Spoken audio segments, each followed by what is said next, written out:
अभी बजट पे चर्चा भी होनी है और उसके बाद 2 बिल भी हैं। सबकी सहमति हो तो सदन की का समय 1 घंटे के लिए बढ़ाया जाता है।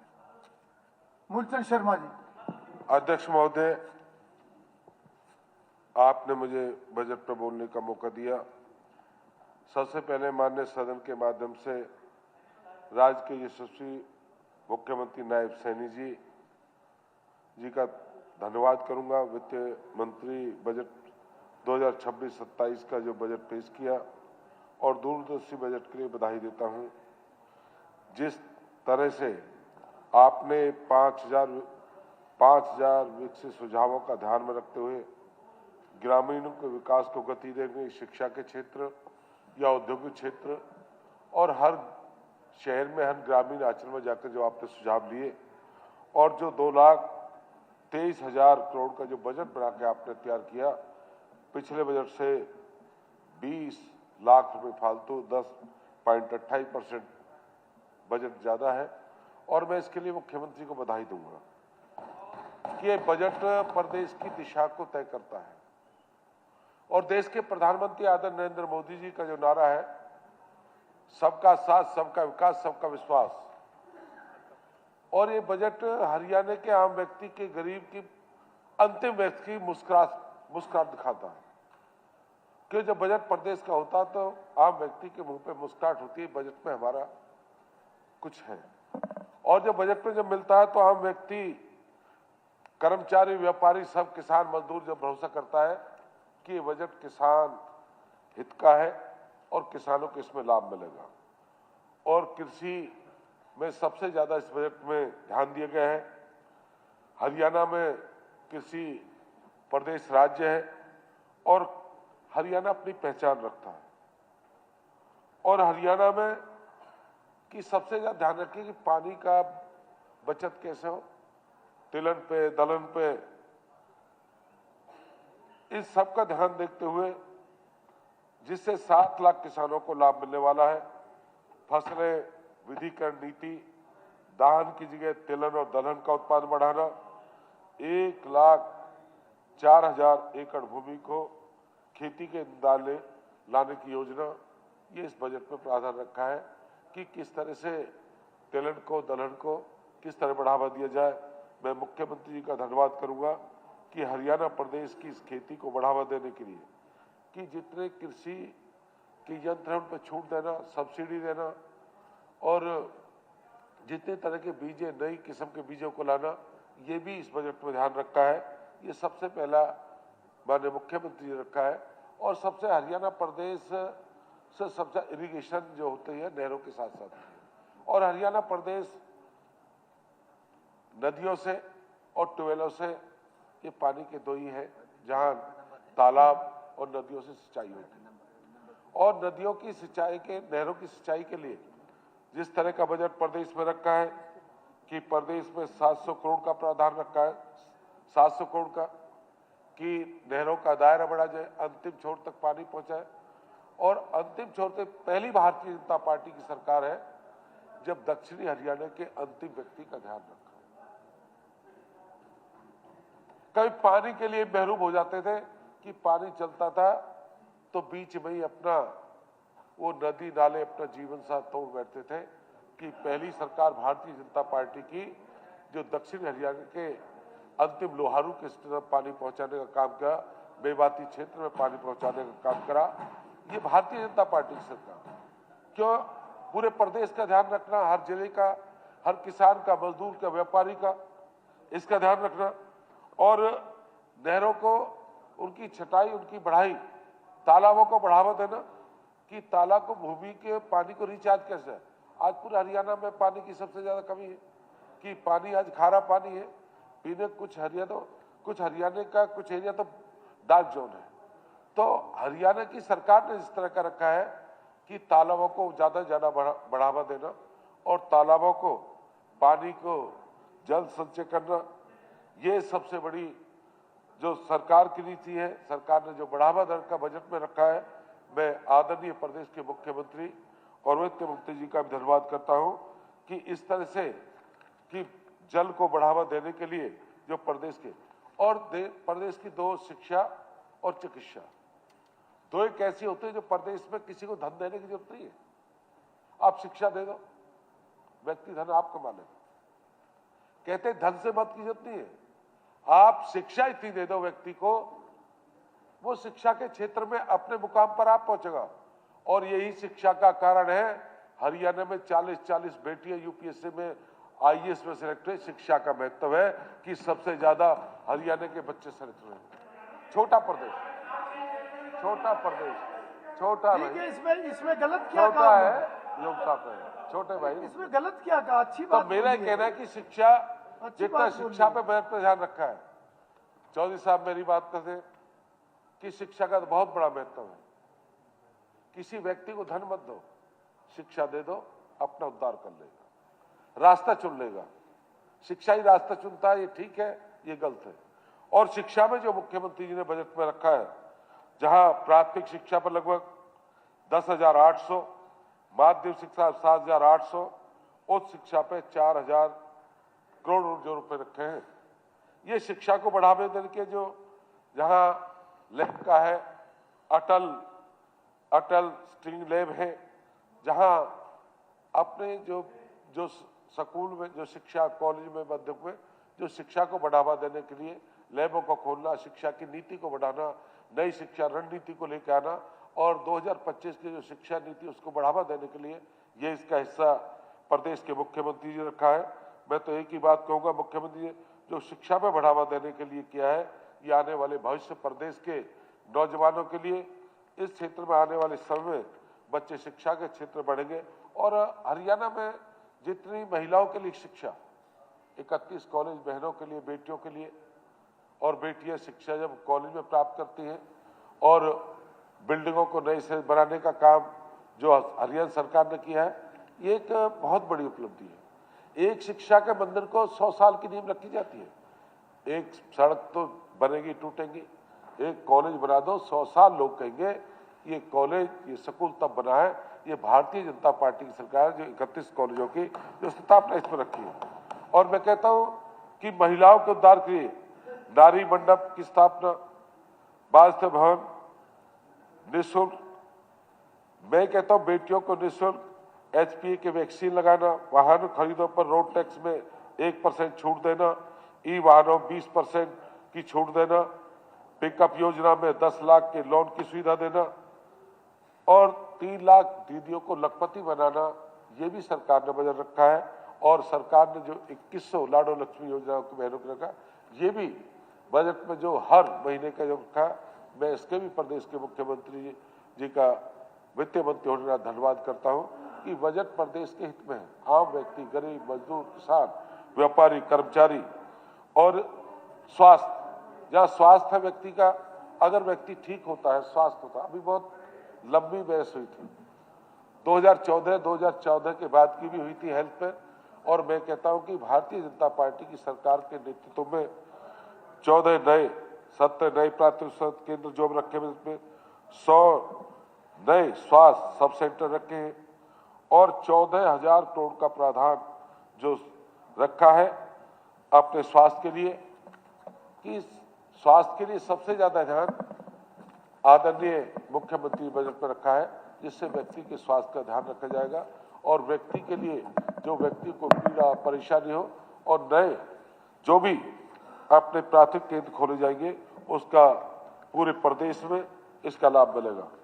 जहां पर्यावरण पर विशेष बल रखा है, आज सबसे ज्यादा जरूरत है हरियाणा प्रदेश से पर्यावरण की, आज जिस तरह से हालात है, गर्मी का है, पानी जो हालात मौसम के हैं, पर्यावरण में ज्यादा से ज्यादा अपने प्रदेश को हरा भरा बनाना, किस तरह पूरा प्रदेश हरियाणा हरा भरा बनाया जाए, जिसका बजट मुख्यमंत्री जी ने अपने इस बजट में रखा है।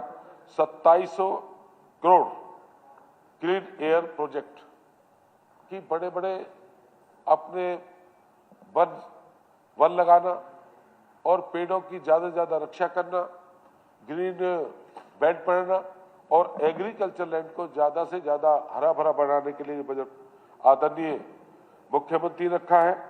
इसको ज्यादा से ज्यादा बढ़ावा देना है और 100 करोड़ के ग्रीन क्लाइमेट फंड रखा है। और पेड़, जब तक पेड़ हमको जीवन में जलवायु है, ऑक्सीजन है, गर्मी से छुटकारा मिलता है। तो हम सब इस पे जो काम करना है, और मैं मुख्यमंत्री का धन्यवाद करूंगा कि ज्यादा से ज्यादा गिरनी को जो बढ़ावा देने के लिए आदरणीय मुख्यमंत्री ने जो ध्यान रखा है, और दक्षिणी हरियाणा का तो बहुत ध्यान रखना है। और दक्षिणी हरियाणा का तो जो इलाका है भिवाड़ी से लेकर फरीदाबाद तक, और जहां मेवात का भी क्षेत्र है, कि इसमें ज्यादा से ज्यादा पेड़ लगने और हम सबको लगाने हैं कि वातावरण ठीक रहेगा तो हम सब लोग ठीक रहेंगे। कि इस पे जो विशेष ध्यान दिया, जो बजट दिया, मैं इसका भी मुख्यमंत्री का धन्यवाद करता हूं।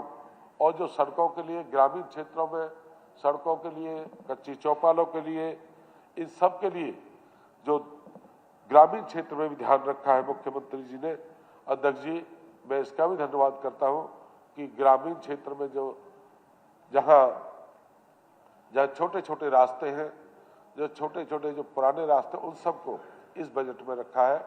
मैं इसका भी आदरणीय मुख्यमंत्री जी का धन्यवाद करता हूं। और आने वाले समय में शहरी विकासी क्षेत्र में जिस तरह का सीवर है, पानी है, सड़कें हैं, एसटीपी है, इस तरह के शहर में जो चीज सुविधा है, और शहर में सीवर की ज्यादा से ज्यादा विशेष ध्यान रखा जाए। इस तरह का जो बजट में आपने जो प्रदेश में रखा है कि सबसे बड़ी शहरी क्षेत्र में आज बहुत बड़ी आबादी है, कहीं पानी की समस्या है, सीवर की समस्या है, एसटीपी की समस्या है, इन सबको बजट में रखना, हर साल विकास की गति देना। और बजट से ही गति मिलती है कि तभी लोग कहते हैं हाँ भाई सिस्टम में पैसा है, या इस पे सड़क पे काम होना, सीवर पे काम होना। मैं इसलिए अध्यक्ष महोदय, मैं माननीय मुख्यमंत्री जी का इस बजट के लिए शहरी क्षेत्र में धन्यवाद करता हूं कि महत्वपूर्ण बजट है। अध्यक्ष महोदय, मैं अपने विधानसभा क्षेत्र के पल्लौद जनता की ओर से और समस्त हरियाणा वासियों की तरफ से मैं हरियाणा के यशस्वी मुख्यमंत्री, हरियाणा सरकार का आभार करता हूं कि मुझे विश्वास है इस बजट के माध्यम से पूरे प्रदेश में जो सड़कें हैं या परिवहन की व्यवस्था है, ये इन सबको देखते हुए जो आदरणीय मुख्यमंत्री जी ने कि नए बस स्टैंड बनाना, सड़कों को गति देना, स्वास्थ्य को गति देना, इन सब का ध्यान रखा है, जिससे आने वाले समय में हरियाणा प्रदेश में विकास की गति मिलेगी। और मैं समर्थन जो मुख्यमंत्री कराया, मैं इसका जोरदार से समर्थन करता हूं। ये आने वाले समय प्रदेश के हित में रहेगा। Jai Hind, Jai Bharat. Shri Aftab Ahmed. Thank you sir. Sir मैं समय का थोड़ा ध्यान करेंगे, 10-12 मिनट। आज मैं प्रदेश का विकास का अगर लेखा जोखा और प्रदेश की आगे बढ़ने की दिशा का अगर सबसे बड़ा कोई सूचकांक है तो वो हमारा प्रदेश का बजट होता है। और हरियाणा प्रदेश, इसमें कोई दोहराई नहीं कि साइज में छोटा हो, पॉपुलेशन में छोटा हो, लेकिन विकास की दृष्टि से हमेशा एक अग्रणी प्रदेश में रहा है। और आज ये बजट जो पेश किया गया सर, ये बजट, नया बजट जो है 2,23,658 करोड़ रुपए का एस्टिमेटेड बजट जो है किया गया है, जो कि 2,05,017 करोड़ पिछले वर्ष का जो बजट एस्टिमेट था उससे था। ये दर्शाया तो ये गया है कि ये 9% इसमें बढ़ोतरी करी गई है, लेकिन वाकई में इसमें अगर हम इन्फ्लेशन को निकाल दें, जो कि तकरीबन राज्य में 5% के करीब है, तो अगर ये वास्तविकता में बढ़ा है तो ये 4% बढ़ा है। और इसमें जो माननीय मुख्यमंत्री जी, जो वित्त मंत्री भी हैं, उन्होंने जो इस बात का लिए कहा कि पर व्यक्ति आय, पर कैपिटा इनकम जो दिखाई है वो 3,95,000 GSDP की दिखाई है। और उसमें अगर हम दिखाएं कि अगर 3,95,000 की अगर पर कैपिटा प्रति व्यक्ति आय है, अगर एक परिवार में 4 व्यक्ति हैं, तो सर मैं आपके माध्यम से ये कहना चाहता हूं, तकरीबन 16 लाख प्रति परिवार में अगर आए हैं तो ऐसी अगर स्थिति पूरे प्रदेश में कहीं देखने को मिलती है? 4 चौके 16, 3,95,000। मंत्री जी थोड़े आंकड़े जो है उसको, जी मेरा कहने का मतलब यह है सर, अगर हम गुड़गांवा को छोड़ दें और फरीदाबाद और अंबाला को छोड़ दें तो नेशनल एवरेज से कहीं भी हमारी प्रति व्यक्ति आय जो है कहीं पूरे हरियाणा में नहीं है। ये एक ऐसी तस्वीर है जो आपको आंकड़ों में लगती है सुखद, लेकिन वास्तविकता में इसका नहीं है। और इसे प्रमाणित करने के लिए अगर हम बात करें तो परिवार पहचान पत्र जिसका इस सरकार ने अपने तौर पे किया है, 60.20 पॉपुलेशन जो है वो बिलो पॉवर्टी लाइन दिखाई गई है। सर ये कैसे संभव हो सकता है कि 7% होके और फिर उसमें 3,95,000 प्रति व्यक्ति आए? तो ये जो धरातल पे और जो वास्तविकता से इसका मेल खाता दिखता नहीं है सर। इसमें बजट में इस चीज की किस तरीके से 7% जब प्रदेश की पॉपुलेशन, जब परिवार पहचान पत्र जिसके आधार पे सरकार ने बेनिफिट दे रही है, अगर उसकी है तो ये अपने आप में कॉन्ट्राडिक्टरी है। और इसमें इस चीज को हमें समझना चाहिए कि गुड़गांवा की अगर अर्थव्यवस्था, गुड़गांवा की पर कैपिटा इनकम, गुड़गांवा में तो सर्विस इंडस्ट्री ऐसी है कि वहां पूरे देश दुनिया से आदमी आके वहां रहने लगे और उसकी करके, लेकिन जो हमारा ग्रामीण अंचल है जो है उसकी हालत जो है इसके अनुरूप नहीं है, जिसको हमें चिंता करनी चाहिए, जिसको हमें एड्रेस भी करना चाहिए।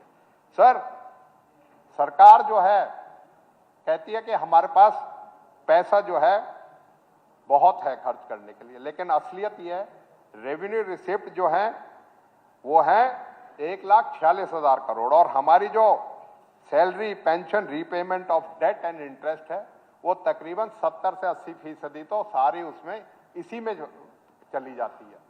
तो ये प्रदेश में जो है रेवेन्यू रिसिप्ट और रेवेन्यू एक्सपेंडिचर जो है सर इतना नहीं है, अनुरूप नहीं है कि हम कैपिटल इन्वेस्टमेंट कर सकें और अपना कैपिटल कर सकें।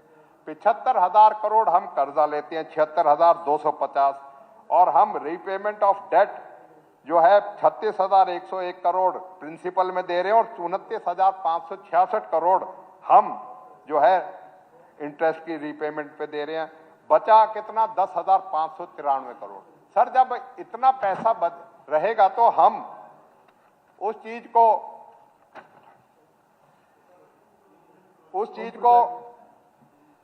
किस तरीके से कैपिटल एक्सपेंडिचर कर सकते हैं जिसकी वजह से प्रदेश में इंफ्रास्ट्रक्चर, प्रदेश में जो नई परियोजनाएं हैं, प्रदेश में चाहे शिक्षा की बात है, स्वास्थ्य की बात है, उन चीजों का अगर इंफ्रास्ट्रक्चर खड़ा करें तो उस चीज को कैसे कर सकते हैं? सर टोटल एक्सपेंडिचर जो है इस तरीके का है तो उसके बोरोड फंड से, और अगर हम अपनी जो है करंट कंजम्पशन के अलावा रीपेमेंट ऑफ बोरोइंग करते रहेंगे, कैपिटल क्रिएशन और डेवलपमेंट एक्टिविटी और फाइनेंस की जो स्टेज है सर वो finance, Haryana is financially stressed state और इसकी वजह से बढ़ता हुआ कर्जा अपने आप में चिंता का विषय है। सर कर्जे के बारे में कई बार ये होते हैं कि नहीं कर्जा नहीं है। 4,44,554 की लाइबिलिटीज 31 मार्च 2000 जो है ये हमारी ऑडिट और एनुअल फाइनेंशियल स्टेटमेंट जो अब की बार रिलीज करी है 26-27 में, उसके हिसाब से है। सर ये तो डेट हो गया, इसके अलावा पब्लिक सेक्टर एंटरप्राइजेस का, पीएसयूज का जो डेट है, जो आरबीआई का वर्किंग ग्रुप है सर वो ये कहता है वो कि आदर्श तरीका पीएसयू का कर्जा यह होना चाहिए कि वो 0.5% जीएसडीपी का होना चाहिए, क्योंकि ये गारंटी स्कीम, गारंटी जो होती है सरकार देती है पीएसयूज के लोन के लिए, लेकिन हमारे प्रदेश में ये 70,000 करोड़ के करीब है, तकरीबन 5% जो हमारी जीएसडीपी का है। सर ये अपने आप में अच्छा संकेत नहीं है। और इसी के साथ साथ एडिशनल लाइबिलिटी जिसके बारे में कहा जाता है कि वो हमारे ऊपर जो है पावर डिस्कॉम का जो सवाल था वो 46,193, तकरीबन अनपेड बिल के हिसाब से लगाए 6 लाख करोड़ के करीब का कर्जा जो है हरियाणा के राज्य पे जो है आज के दिन है। और सर, हम आपके माध्यम से मांग करते हैं कि इसमें सरकार अपना एक इन 4 जो लोन्स हैं इनके ऊपर एक व्हाइट पेपर लेके आए कि जिससे कि दूध का दूध पानी का पानी हो, जिससे पता लगे कि प्रदेश का प्रति व्यक्ति कितने कर्जे के नीचे है और प्रदेश के हालात जो हैं वो किस तरीके के हैं। आज चिंताजनक हालात, क्योंकि हमारे पड़ोस के राज्य में भुगता है, पंजाब में कर्जा बढ़ता रहा तो उसका क्या हालत हुई आज के दिन। हरियाणा पंजाब से बेशक अलग हुआ, लेकिन पंजाब से कभी पीछे नहीं रहा और हमेशा पंजाब से आगे रहा। लेकिन आज हम इस डेट ट्रैप में ऐसे फंसते जा रहे हैं जिससे कि हमारे आने वाले जो है loan raised is being utilized for loan repayment and interest, deferred burden हो रहा है सर, जो कि आने वाली जनरेशंस के लिए पास ऑन हो जाएगा और आखिर में चल के हालात कभी ऐसे होना हो जाए कि सारे का सारा हमारा जो है जो खर्चा है वो लोन रीपेमेंट में और इंटरेस्ट में चला जाए। इसलिए सर, इस चीज के ऊपर सरकार को पूरी तरीके से गंभीरता से काम करना चाहिए, जिससे कि इन चीजों को हम करके और प्रदेश में जब भी आदर्श विकास के जरिए, चाहे वो शिक्षा का हो, सर मैं शिक्षा की बात अगर कहूं तो शिक्षा में 22,914 करोड़ जो पंडित जी अभी कह रहे थे वो जीएसडीपी का 1.9% है, जबकि न्यू एजुकेशन पॉलिसी में इट इज परज्यूम्ड सजेस्ट किया है कि 6% होना चाहिए। इसी तरीके से हेल्थ और एग्रीकल्चर में जो हेल्थ की बात करें सर, आज बड़ी बात हुई हेल्थ के ऊपर। सर हेल्थ की जो बात हुई, आज मुझे ये कहते हुए कि बजट में जो 1.1 जीएसडीपी का दिया है जो अब की बार इस साल में दिया, जबकि नेशनल हेल्थ पॉलिसी 2017 ये सजेस्ट करती है कि 2.5% होना चाहिए। सर इसके साथ साथ मेडिकल एजुकेशन की जब बात होती है, हम बड़े फक्र के साथ ये तो कह देते हैं कि हमारे मेडिकल कॉलेज, ये जो इकोनॉमिक सर्वे है इसमें मेडिकल कॉलेज सरकार के जो हैं 8 हैं, प्राइवेट 8 हैं और गवर्नमेंट एडेड 1 है। डेंटल कॉलेज 1 है और प्राइवेट डेंटल कॉलेज 9 हैं। फिजियोथेरेपी कॉलेज 5 हैं, 17 प्राइवेट हैं। नर्सिंग स्कूल 13 हैं, 167 हैं। नर्सिंग कॉलेजेस 6 हैं सरकारी, 109 प्राइवेट हैं। सर मैं इसलिए कह रहा हूं कि मुख्यमंत्री जी अभी कह रहे थे 3200 एमबीबीएस की 2710 सीटें हर साल आती हैं, और जिस तरीके से मेडिकल कॉलेज आज हमने बनाए, सरकार ने बनाए, सर उन मेडिकल कॉलेज की जो स्थिति है वो विधानसभा कमेटी की पीएससी की भी टीम गई थी सर 2 मेडिकल कॉलेज में। आज मैं उन चीजों को कहना नहीं चाहता, लेकिन बहुत अच्छी पोजीशन में नहीं है। आज अगर हमें अच्छी चिकित्सा सुविधाएं देनी है तो उसके लिए हमें अपने मेडिकल कॉलेजेस की जो स्थिति है उसको सुधारना पड़ेगा और उसमें बढ़ोतरी करनी पड़ेगी, जिससे कि हम वहां सुपर स्पेशलिटी फैसिलिटीज दे सकें और लोगों को उस मेडिकल कॉलेज का पूरा फायदा हो सके। उसके लिए पर्याप्त डॉक्टर हों, सब तरह की फैसिलिटीज हों, चाहे वो हार्ट की हो, चाहे न्यूरोलॉजी की हो, चाहे किसी चीज की दे। सर इसी तरीके से मैं आपके माध्यम से कहूंगा कि जो भी बातें इस हमारे बजट में कही जाती हैं और जो भी परियोजनाएं अनाउंस की जाती हैं, सर उनको लेटर एंड स्पिरिट में फॉलो किया जाना चाहिए। ये नहीं कि उनको एक बार घोषणा कर दी किसी चीज के लिए। कई वर्षों से हमारे यहाँ मेवात फीडर कैनाल प्रोजेक्ट का जिक्र तक आता है बजट में, लेकिन आज तक भी ये मेरा अनस्टार्ट क्वेश्चन है सर, अभी भी इसमें जो है सरकार की कोई प्रतिबद्धता नजर नहीं आई कि वो करने के लिए तैयार है। सर जब when a project is announced in the budget it should be fulfilled, और उसमें जब उस चीज का होना, नहीं तो सैंक्टिटी बजट की नहीं रहेगी। इस चीज के लिए विश्वास होना चाहिए। इसलिए सर मैं ये कहूंगा कि सरकार जो है अपनी जो बात बजट में कहे और जो प्रोजेक्ट कहे उसे पूरा करे, और जो कॉस्ट ओवररन है सर, चाहे वो बजटरी चाहे किसी कारण से, उसके लिए अकाउंटेबिलिटी होनी चाहिए, क्योंकि स्टेट के अगर फंड्स की किसी फंड्स का अगर 100 रुपए खर्चा था और उसका जाके 200-300 रुपए हो गया तो they should be accounted for sir. ये सरकार जनता का पैसा है और जनता के प्रति जवाबदेही है हमारी। ये नहीं कि किसी चीज के लिए हमने अनाउंस कर दिया और उसके कॉस्ट की ओवररन होगी, प्रोजेक्ट 12 साल में नहीं हो गया। मेरे यहाँ एक यूनानी मेडिकल कॉलेज है, 12-13 साल से वो पूरा नहीं हुआ। मेरे यहाँ से ड्राइविंग ट्रेनिंग स्कूल है, वो 12 साल हो गए, उसमें अब जाके फिर से उसका जिक्र है। सर मेरा कहने का मतलब यह है, बजट में जो भी अनाउंस की जाए सरकार की तरफ से उसको स्पिरिट में फॉलो किया जाना चाहिए। इसलिए सर मेरा आपके माध्यम से यह है कि स्टेट के फाइनेंसेस जो है चिंताजनक है और उनके डेट के लिए जो हमारा राज्य में लोन है उसके लिए सरकार को व्हाइट पेपर लाना चाहिए, जिससे कि हमें भी और सबको वास्तविक स्थिति प्रदेश की जनता को पता कर सके। इस बजट के हम विरोध में खड़े हुए हैं सर। बहुत बहुत शुक्रिया। डॉक्टर अरविंद शर्मा। धन्यवाद अध्यक्ष महोदय, आपने मौका दिया माननीय मुख्यमंत्री नायब सिंह सैनी जी का दूसरा बजट।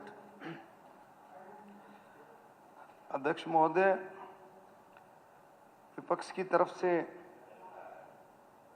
बार बार ये बात आई एक्सटेंड कर ली कि पॉलिटिकल स्पीच है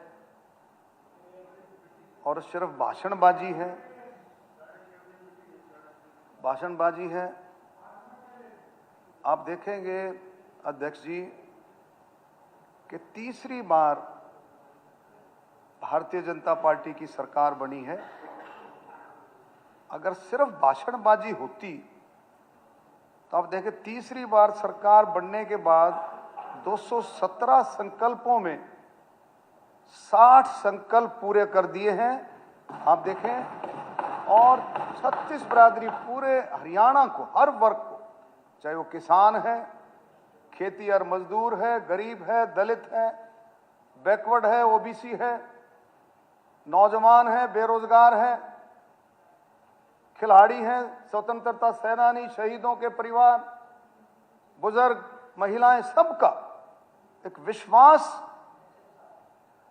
भारतीय जनता पार्टी और भारतीय जनता पार्टी की सरकार में, माननीय मुख्यमंत्री नायब सिंह सैनी जी के नेतृत्व वाली सरकार में पूरा पूरा विश्वास है। आप देखेंगे अध्यक्ष जी, अभी आफ्ताब जी भी कुछ बात कह रहे थे। मैं कहूंगा हरियाणा के बारे में हमें फक्र होना चाहिए, एक विश्वास के साथ। हरियाणा का क्षेत्रफल कितना है? कितना क्षेत्रफल है हरियाणा का? क्षेत्रफल आप देखेंगे कि 44,02,212 वर्ग किलोमीटर में हरियाणा का क्षेत्रफल, यानी कि देश के क्षेत्रफल में 1.34 कुछ भी नहीं है। सबसे मतलब आप देखें बिल्कुल क्षेत्रफल छोटा, और ग्रोथ में, जीडीपी ग्रोथ में हरियाणा का 3.8% जो है, 3.7 से 8% रहता है। ये कितनी बड़ी बात है। ये है हमारे किसानों की मेहनत, हमारे इंडस्ट्रियलिस्ट उद्योगपतियों की मेहनत। आप देखेंगे 15% का जो हिस्सा वो हमारे खेती से, हमारे खाद्य सामग्री का हिस्सा जो देश के अंदर है। और उससे भी बड़ी बात है जो हरियाणा के लिए फक्र की बात है कि हर 10वां जवान हरियाणा का है, तो मतलब हमारे को हरियाणा पर फक्र होना चाहिए, एक विश्वास के साथ कि हरियाणा का नौजवान, हरियाणा का किसान, हरियाणा का जवान, हरियाणा का खिलाड़ी देश का मान सम्मान बहुत अच्छे तरीके से आगे बढ़ा रहा है। और हरियाणा आज देश के अंदर, हरियाणा अर्थव्यवस्था में तीसरे स्थान पर, बल्कि दूसरे स्थान पर जाने के लिए प्रयासरत है। ये हमारे लिए फक्र की बात है। इस बात को हमारे को सोचना भी पड़ेगा कि देश की आजादी में, आप देखिए अध्यक्ष जी, देश को आजाद करने में और देश की आजादी बरकरार रखने में भी हरियाणा का विशेष योगदान है। इस बात को हमें कभी भूलना नहीं चाहिए। मैं माननीय मुख्यमंत्री जी का जो ये दूसरा बजट है अध्यक्ष जी, आप देखेंगे कि हरियाणा को $1 ट्रिलियन अर्थव्यवस्था बनाने का लक्ष्य है। अब ये कहते हैं भाई $1 ट्रिलियन कैसे बनेगा? अरे भाई 2014 में जब केंद्र में सरकार आई थी तो देश की अर्थव्यवस्था 11वें स्थान पर थी। मोदी जी की मेहनत से, देश की मेहनत से आज 4थे स्थान पर देश की अर्थव्यवस्था है। और आने वाले समय में आप देखेंगे जो विजन है 2047 का विकसित भारत का, मैं गारंटी के साथ कहता हूं अध्यक्ष जी, आने वाले समय में दूसरे और तीसरे स्थान पर देश की अर्थव्यवस्था पहुंचने में कोई देर नहीं लगेगी। आप देखिए जिस तरह से देश का किसान मेहनत कर रहा है, देश का मजदूर मेहनत कर रहा है, देश के इंडस्ट्रियलिस्ट, देश का नौजवान, हर तबका, हर वर्ग जो है, जब देश में जब बात आती है महिला, युवा, किसान और गरीब अंत्योदय, गरीब कल्याण की जब बात आती है, तो अध्यक्ष जी आप देखें जो माननीय मनोहर लाल खट्टर जी ने जो शुरुआत की थी कि सबका साथ सबका विकास, हरियाणा एक, हरियाणवी एक, उस पर चलते हुए माननीय मुख्यमंत्री जी ने 12,400 सुझाव प्राप्त किए, सबसे बातचीत करके, और 5,000 सुझावों को शामिल किया। ये पूरे हरियाणा का बजट है अध्यक्ष जी। और इसका जो विजन है आप देखेंगे, विजन जो डॉक्यूमेंट हमारे परम आदरणीय अमित शाह जी ने जो उसको रिलीज किया था, उस पर चलते हुए आप देखेंगे 2,23,000 करोड़ का बजट है। इस बजट की एक और सुंदरता है अध्यक्ष जी, एक और सुंदरता इस बजट की कि 98% यूटिलाइज हुआ है। देश में मेरा ख्याल किसी भी राज्य में इतनी यूटिलाइजेशन नहीं होगी। कितनी बड़ी सुंदरता। तो मैं जो है आपको कहूंगा अध्यक्ष जी कि हर वर्ग को, महिलाएं, युवा, किसान और अंत्योदय, इन चारों चीजों का विशेष रूप से ध्यान रखते हुए माननीय अध्यक्ष जी हमारे मुख्यमंत्री जी ने इस बात को बहुत आगे बढ़ाया। जैसे हमारे भाई साथी पंडित मूलचंद जी कह रहे थे, शिक्षा के बारे में जो बात कर रहे थे, इसमें कोई शक नहीं, गरीब की पूंजी, किसान की पूंजी, आम आदमी की पूंजी उसके बच्चे, चाहे लड़का हो या लड़की हो। लेकिन अब जो जमाना है, वो आने वाला समय है, वो AI का है, आर्टिफिशियल इंटेलिजेंस का समय है। पूरा विश्व जो है उस तरफ देख रहा है। और माननीय प्रधानमंत्री मोदी जी ने भारत मंडपम में इसका जो है एक मंथन बैठक बुला करके 130 देश उसमें शामिल हुए। कितनी बड़ी बात देश के लिए हुई है। और उस बात को आगे बढ़ाते हुए माननीय मुख्यमंत्री जी ने 474 करोड़ रुपया AI मिशन के लिए सुरक्षित रखा है, 474 करोड़ रुपया। तो आप देखें विजन, सरकार का विजन क्या है? सरकार का विजन है कि नौजवानों को AI आधारित प्रशिक्षण देकर नौकरियों के लिए तैयार करना। जो आने वाला समय है, इंटरनेशनल जो अंतर्राष्ट्रीय जो समय है, उस हिसाब से माननीय मुख्यमंत्री जी उस विजन को लेते हुए आगे बढ़ रहे। मैं एक बात आपके जरिए से कहना चाहूँगा कि अध्यक्ष जी हम कोशिश करें कि जैसे हमारे यूपी में सिलिकॉन चिप का जो है एक प्लांट लगने जा रहा है, तो हरियाणा भी उसमें कोशिश करें कि सिलिकॉन चिप का जो प्लांट जो है हरियाणा में, मानेसर में, गुड़गांव में भी, इसमें भी हमें आगे बढ़ना चाहिए। इस विजन के साथ हमें आगे बढ़ना चाहिए। और इसमें देखें AI कॉलेजों की स्थापित किए जाएंगे, ये भी माननीय मुख्यमंत्री जी ने इस बात को आगे रखा है। और प्रत्येक विधानसभा में माननीय मुख्यमंत्री जी PP मोड पर आदर्श परीक्षा केंद्र भी, मतलब ट्रांसपेरेंसी के लिए, पारदर्शिता के लिए। और आपने देखा भी होगा कि ये भी एक जो है बहुत बड़ा कारण भी रहा, बहुत बड़ा रीजन भी रहा, एक बहुत बड़ा भाग भी रहा, जो पारदर्शिता, जो ट्रांसपेरेंसी है प्रशासन में भी और नौकरियों में भी। ये भी एक बहुत बड़ा, इसको माननीय हमारे मुख्यमंत्री नायब सिंह सैनी जी ने और आगे बढ़ाया है। नौजवानों के लिए, हमारे युवा खिलाड़ियों के लिए स्टेडियमों की व्यवस्था, 12 जिलों में 21 नए स्टेडियम खोले जाएंगे, ये भी बहुत बड़ी बात है युवा साथियों के लिए। और आने वाले समय में माननीय अध्यक्ष जी पूरा हरियाणा, अब आप देखेंगे जब ये बात होती है, खेलों की जब बात होती है माननीय अध्यक्ष जी, पहले एक समय था जब खेलों में ज्यादा परिवार रुचि नहीं लेते, एक समय था।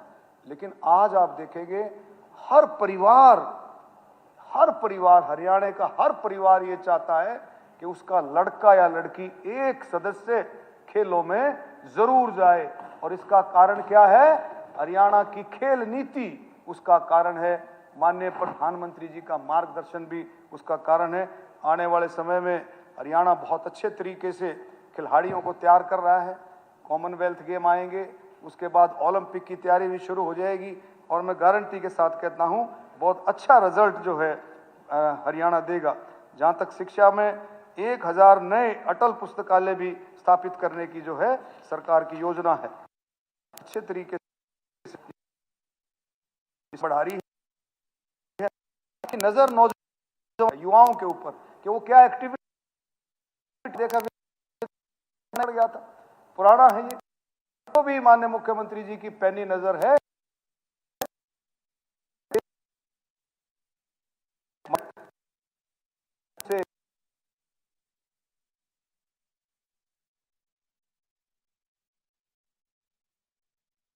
सत्र का 10वां दिन है आज और हर मुद्दे पर चर्चा हो रही है। हरियाणा विधानसभा का बजट सत्र चल रहा है। कैबिनेट मंत्री अरविंद शर्मा ने भी विधानसभा में अपनी बातें कही हैं। उन्होंने कहा बीजेपी पर जनता का भरोसा है, जनता विश्वास रखती है, तभी हमें मौका दिया गया है और हमारे जो फैसले हैं और जो बजट में हम जो चीजें ला रहे हैं वो जनता के लिए ही है। सेना में हर 10वां जवान हमारे हरियाणा से है। रुद्राक्ष की खेती हरियाणा में हो,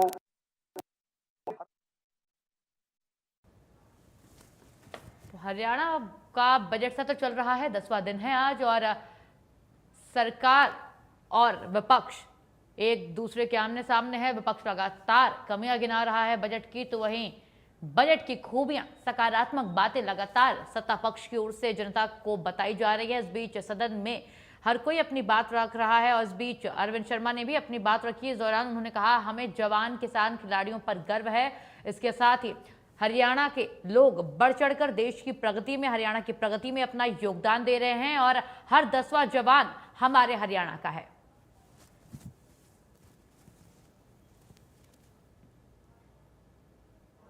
हरियाणा का किसान, सुनिए आराम से, कोई बात तो नहीं, कह रहा हूँ होती तो हो जाएगी। विधायक जी, अगर मैं नहीं यही है तो हो कह रहा जाएगी, कोई हूँ बात नहीं। कि जो प्रावधान फसल तो हो गया ना, जो सुन लो, फसल कोई बात नहीं होती, कितना हमारा अच्छा हरियाणा आपका का जी बोल रहे, किसान कितने अच्छे से सक्षम सुना है। सब। हमारे हरियाणा का किसान सक्षम है, कोई भी फसल उगाने में हरियाणा का किसान सक्षम है, वो कॉम्पिटेंट है, वो जानता है कि किस तरह से जो है खेती की जाती है। और देखो अध्यक्ष जी, किसानों के लिए कितनी सारी योजनाएं केंद्र सरकार के थ्रू आकर के हरियाणा में जो लागू होती हैं। हमारे प्रधानमंत्री किसान सम्मान निधि योजना कितनी बड़ी योजना है। हमारी फसल बीमा योजना, आप देखेंगे फसल बीमा योजना में 2016 से 25 तक लगभग 33 लाख किसानों को 9,223 करोड़ रुपया जो है वो डिस्ट्रीब्यूट किया गया है। बहुत बड़ी बात। मेरा पानी मेरी विरासत, कितनी सारी योजनाएं। धान की सीधी बिजाई के लिए इंसेंटिव बढ़ा दिए हैं, इंसेंटिव बढ़ा 4,000 से बढ़ा करके 4,500 रुपये कर दिए हैं। आप गन्ने की बिजाई के लिए आप देखेंगे अध्यक्ष जी, गन्ने की बिजाई के लिए जो नई टेक्निक है वो गैप छोड़ करके 4 फुट का गैप छोड़ करके जो किसान करेगा, पहले जो 3,000 था अब उसको भी 5,000 कर दिया है। ये मैं आपको बताऊंगा। किसानों के लिए बहुत सारी प्रोत्साहन राशि जो है अलग अलग तरीके से दी जाती है। और किसानों की जो सॉइल हेल्थ है, जो मिट्टी है, वो उसकी हेल्थ बरकरार रहे उसकी ज़्यादा, उसके लिए अलग अलग जो है लेबोरेटरीज जो है उसका भी प्रोविज़न किया गया है। और बहुत अच्छे तरीके से ये सारे का सारा प्राकृतिक खेती को बढ़ावा देने के लिए, उनका जो है दायरा बढ़ाने के लिए माननीय मुख्यमंत्री जी ने एक विजन के साथ काम किया है।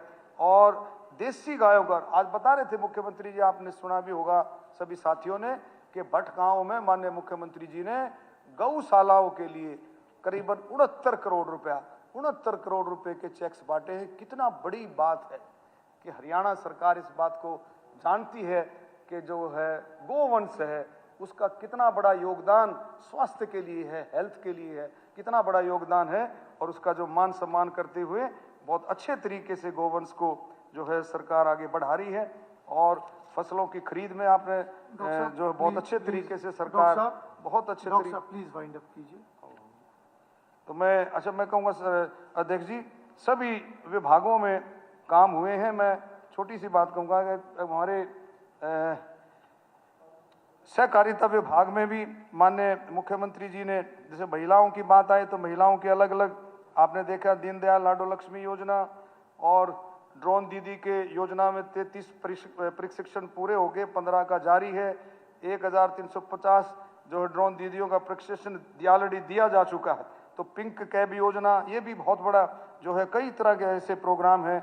माननीय अध्यक्ष जी, आप देखेंगे आने वाले समय में जो हमारे एक विजन है प्रधानमंत्री का, अमित शाह जी का, उसी विजन को आगे बढ़ाते हुए माननीय मुख्यमंत्री जी जो सहकारिता, सहकार से समृद्धि, कल जो है माननीय अध्यक्ष जी, कल महिला दिवस था, अंतर्राष्ट्रीय महिला दिवस था, उस पर आप देखेंगे एक बहुत बड़ा प्रोग्राम माननीय मुख्यमंत्री जी ने तो किया। हमने भी गोहाना में भी महिला मतलब सहकार से महिला सशक्तिकरण, इसमें देखेंगे आप बहुत तरह की, इतनी महिलाएं किस तरह से उमड़ करके, किस तरह से एक सोच के साथ आगे बढ़ रही हैं कि वो सीएम पैक्स का, मल्टीपर्पज पैक्स का, और आप देखिए सोसाइटियां रजिस्टर कराने के लिए हर तरीके से, और सेल्फ हेल्प ग्रुपों में महिलाएं बहुत आगे बढ़ रही है, क्योंकि एक विजन है माननीय मुख्यमंत्री जी का कि हर घर को कम से कम घर के एक सदस्य को सहकारिता से जोड़े। इस विजन के साथ सरकार जो है काम कर रही है, और आप देखेंगे उसमें बीटा भी, शुगर फैट भी, आपके तरह तरह के जो है बहुत अच्छे तरीके से सारे काम। और मैं अध्यक्ष एक छोटा सा एक पॉइंट और मैं 1 मिनट लूंगा बस, है करा देंगे, चलिए करा देंगे, बालू करा देंगे भाई, बीच में नहीं ये भी होगी, चिंता ना करो, डॉक्टर चिंता ना साहब, करो। प्लीज, डॉक्टर साहब 1 मिनट। अच्छा, मैं एक मिनट, मैं अध्यक्ष जी एक बात कहूँगा। एक तो माननीय मुख्यमंत्री जी का बहुत बड़ा दिल है, कोई भी घोषणा, कोई भी बात आती है उसको माननीय मुख्यमंत्री जी पूरा करते हैं, इसमें कोई शक नहीं है। पीछे जो है, पीछे 2024 में 25 अक्टूबर 2024 को एक ये दोली वाली जो है, मैं अपना, ये मेरा आइडिया है, मेरा अपना विचार है, उसके लिए नोटिफिकेशन हुआ था। तो वो कुछ थोड़े बहुत लोग रह गए हैं कि उसके अनुसार दोलीदार, बूटीमार, बोंडेदार, ये सारा उसमें ले लिया था। उसको जो है मैं माननीय मुख्यमंत्री जी को कहूँगा उसको निश्चित तौर पर उसको लागू करें। एक छोटा सा और है अध्यक्ष जी, कि जैसे हरियाणा के अंदर आप देखेंगे सिख म्यूजियम, आपका गुरुजी संत रविदास जी के नाम से भवन और म्यूजियम, तो ये सारी की सारी महापुरुषों के लिए जो हम जयंतियाँ मनाते हैं, उनका सम्मान करते हैं, तो उस पर जो तर्ज पर महर्षि वाल्मीकि आश्रम आप देखेंगे, छात्रावास भी, दीन बंधु सर छोटू राम जी का स्मारक म्यूजियम है सांपला में। तो मैं ये कहूँगा कि इसी तर्ज पर जो है आप देखेंगे कि मेरी ये आपसे प्रार्थना है, मैं आपके जरिए से, और गुरु गोविंद सिंह जी का जो है म्यूजियम की जो है ये बात चल रही है यमुनानगर में, बाबा बंदा बहादुर की, तो मैं कहूँगा कि भाई हरियाणा के अंदर जो है भगवान परशुराम जी के नाम से, जो है भगवान परशुराम जी के नाम से स्मृति जो है स्थल, जो है भव्य स्मृति स्थल की भी स्थापना की जाए। लोगों की मांग है ये, ठीक, लोगों की मांग है, इसको मैं कहूँगा आपको, इस बात को भी आगे बढ़ाया जाए। धन्यवाद। जय। श्रीमती सावित्री जिंदल।